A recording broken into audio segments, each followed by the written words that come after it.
Hello नमस्कार दोस्तों। आज हम आए हैं मेडिकल मुजफ्फरपुर के पास बैंक ऑफ बड़ौदा एटीएम में, जो एसएसबी कैंप के बगल में लगा हुआ है। और यहाँ पे जो एसी लगा हुआ है, इस एसी में एटीएम में दो एसी लगा हुआ है गोदरेज का, और ये दोनों एसी में प्रॉब्लम है।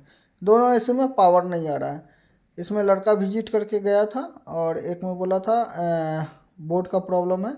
ये एसी में बोला गया था बोर्ड का प्रॉब्लम है, और इसमें भी लाइट नहीं आ रहा है। तो अभी हम इसको चेक करते हैं, हालांकि क्या दिक्कत है। तो हमारे ये अंदर में कंट्रोल रूम रहता है, अंदर में यूपीएस और इसका बिजली का कनेक्शन रहता है। तो यहाँ पे हम वायरिंग चेक करते हैं, और इसका स्टेबलाइजर का कनेक्शन भी हटाया हुआ है। तो ये सारा कनेक्शन हमको कनेक्ट फिर से करना पड़ेगा और वायरिंग भी देखना पड़ेगा, उसके बाद ही इसको हम चेक कर पाएंगे।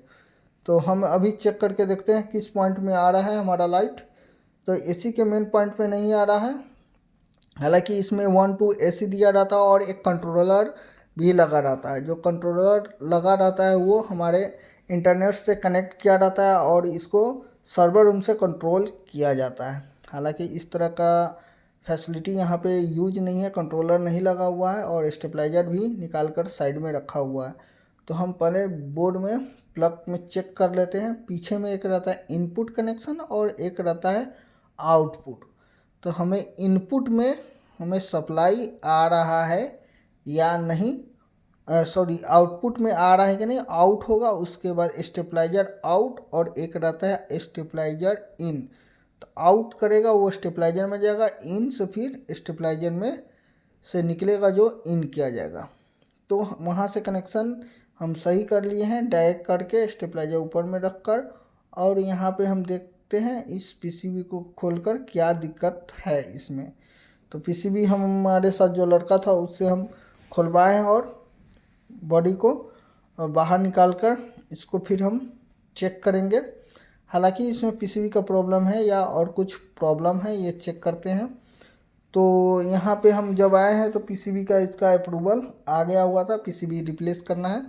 तो ये पीसीबी में सप्लाई नहीं आ रहा था और ये रिपेयर करने के लिए नहीं बोला गया था, डायरेक्ट रिप्लेस करना है। तो हम यहाँ पे पीसीबी रिप्लेस करके चेक करते हैं यहाँ पे कूलिंग आता है कि नहीं। और ये पीसीबी का फ्यूज जल गया हुआ है, और फ्यूज जलने के साथ कुछ उसके साइड का सेक्शन में भी प्रॉब्लम आया हुआ है। फ्यूज ओपन है तो कुछ ना कुछ आगे शॉर्टिंग होगा।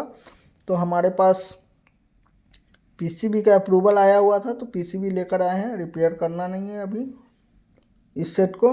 इसमें डायरेक्ट हमें पीसीबी नया डाल के चेक करेंगे, और नया डालेंगे तो सेट ऑन हो जाएगा अगर आउटडोर पीसीबी में प्रॉब्लम नहीं होगा। तो पीसीबी का जो फ्यूज जला है, फ्यूज जलने का बहुत सारा रीज़न होता है। हाई वोल्टेज से भी जलता है, या आगे शॉर्ट सर्किट भी हो जाएगा तो जलेगा। हालांकि एटीएम में उस तरह से व्यवस्थित नहीं रखा रहता है। देखिए यहाँ पे होल भी बहुत बड़ा काट कर छोड़ा गया हुआ है और नीचे से गैप है।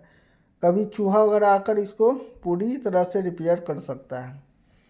तो देखते हैं आगे इसमें पीसीबी रिप्लेस करके। और इसका हो अगर आउटडोर का पीसीबी सही सलामत होगा तो ये पीसी सेट चालू हो जाएगा।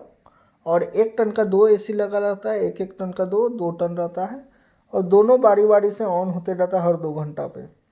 2 घंटा ये चलेगा, 2 घंटा वो चलेगा, जब इसमें कंट्रोलर लगा रहेगा। तो यहाँ पे लगा हुआ नहीं है कंट्रोलर, तो हमें डायरेक्ट करके इसको हम चेक कर रहे हैं। कितने लोग आते हैं तो उनको समझ में नहीं आता है कहाँ से डायरेक्ट कैसे बाईपास करना है। तो चलिए, जो है हमको ये कॉल मिला है तो हम इसको कंप्लीट करेंगे। कंप्लीट करने के बाद ही देखेंगे।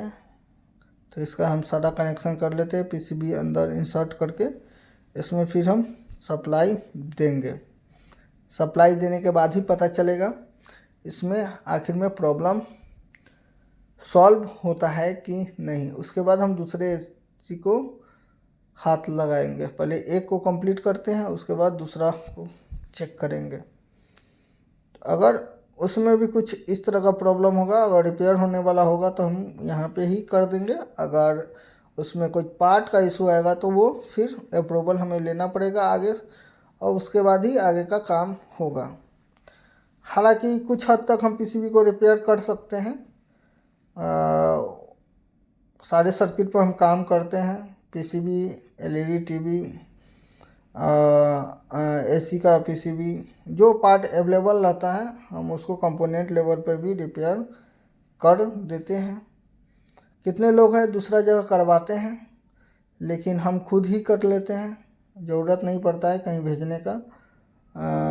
देखिए इसमें पावर आ गया और हमें इसको रिपेयर, रिमोट नहीं है अवेलेबल तो यहाँ हम डायरेक्ट माइक्रो स्विच से ऑन करते हैं तो ये ऑन हो गया और आगे ब्लोअर भी चालू हो गया।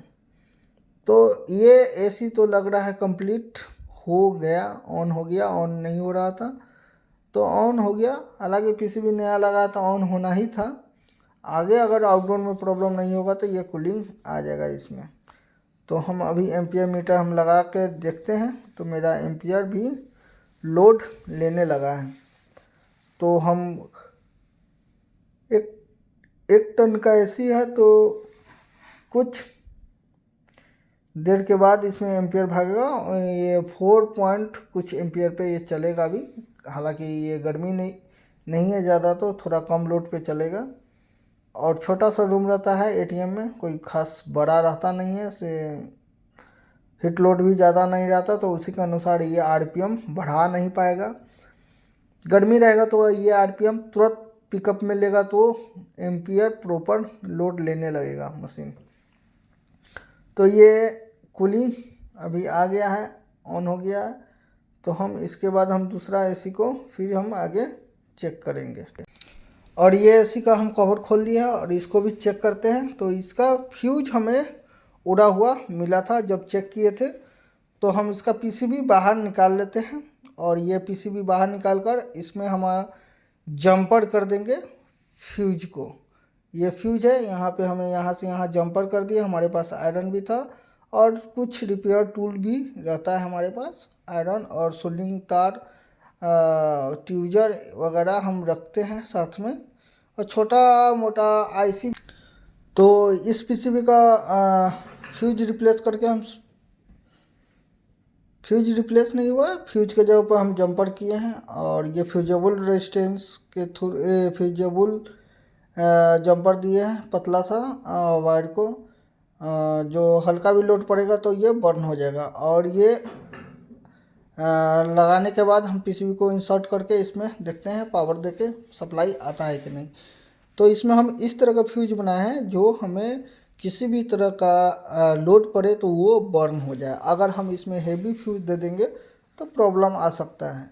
इसके लिए फ्यूज भी कुछ लिमिट में ही दिया जाता है और उसका कुछ हालांकि इस जगह पे फ्यूज ही रिप्लेस करना सही होता है, मगर फ्यूज हमारे पास अभी अवेलेबल नहीं था और कंपनी फ्यूज प्रोवाइड करता नहीं है। कंपोनेंट लेवल पर रिपेयर की कोई भी कंपनी नहीं कराता है।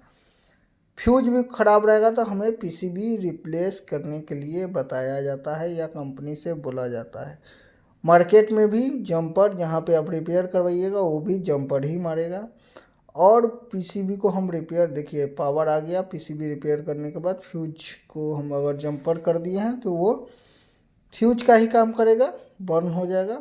यहाँ पे लाइट आ गया तो हम डायरेक्ट अभी ऑन किए, सेट ऑन हो गया। अभी कुछ देर वेट करते हैं, वेट करने के बाद देखते हैं इसमें कूलिंग आता है या नहीं। एक एसी का पीसीबी ख़राब हो गया था और एक का हमें फ्यूज को जंपर करने से ये प्रॉब्लम मेरा सॉर्ट आउट हो गया, सॉल्व हो गया। और यहाँ पे हम अभी एम्पियर मीटर लगाकर देखते हैं यहाँ पे कूलिंग आता है कि नहीं। तो कुछ देर में हमें लोड ले लेगा एम्पियर मीटर तो पता चलेगा कूलिंग आ रहा है कि नहीं। हालांकि यहाँ पे एटीएम के पास रिमोट रहना चाहिए, जो रिमोट नहीं था तो हमें मैनुअली ऑन करना पड़ा। और हमारे बैग में भी रिमोट नहीं था और मेरा जो मोबाइल है उसमें भी रिमोट का फैसिलिटी नहीं था, जिसके वजह से हमें रिमोट नहीं होने पर मैनुअली ऑन करना पड़ा पीसीबी से। और ये अभी ऑटो मोड में 24 डिग्री पर काम करेगा और एसी दोनों एक ही साथ ऑन रहेगा क्योंकि यहाँ पे कंट्रोलर लगा हुआ नहीं है। और बहुत जल्दी ही रूम ये ठंडा हो जाएगा। छोटा सा रूम है और ये एसी लगा रहता है एटीएम को ठंडा करने के लिए।